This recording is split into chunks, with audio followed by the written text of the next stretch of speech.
सबसे पहला जो कोविड के नियंत्रण को लेकर के जो रणनीति है उसमें आता है क्वारंटाइन सेंटर। क्वारंटाइन सेंटर जो लोग भी बाहर से आ रहे हैं और किसी भी रूप से कहीं भी संक्रमण उनका होने का या संक्रमित होने का उसमें पॉसिबिलिटी लगता है तो उनको वहाँ पर रहने का उनका इंतज़ाम वहाँ किया जाता है। अभी जगदलपुर जिले में 452 लगभग कोविड क्वारंटाइन सेंटर लगभग हर पंचायत में बने हुए हैं, जिससे कि जो मजदूर पलायन करके बाहरी राज्यों से आ रहे हैं उनको पहले क्वारंटाइन सेंटर में 7 से 14 दिन तक रखा जाए, टेस्टिंग हो और उसके बाद ही यदि वो नेगेटिव आते हैं तो गांव में जाएं।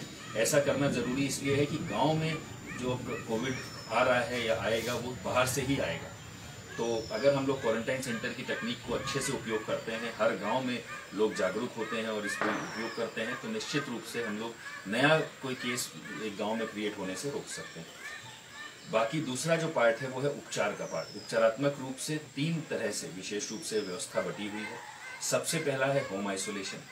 यदि आपको कोई बहुत गंभीर सिम्टम नहीं होते हैं, आपके घर में व्यवस्था होती है, तो हम लोग बहुत सरल रूप से आपको अपने घर में रह करके कोविड के जो समय अवधि है उसको बिताने के लिए हम परमिशन दे रहे हैं। बस्तर नोनी ऐप के माध्यम से हम 2 समय हमारे डॉक्टर आपसे बात करते हैं, आपके वाइटल्स की जानकारी लेते हैं। यदि आपके वाइटल्स कहीं भी गंभीर हो जाते हैं तो तत्काल हमारा सिस्टम उसको फ्लैश करता है और हमारा एम्बुलेंस आपके पास आपको शिफ्ट करने के लिए किसी हायर फैसिलिटी में पहुंचता है।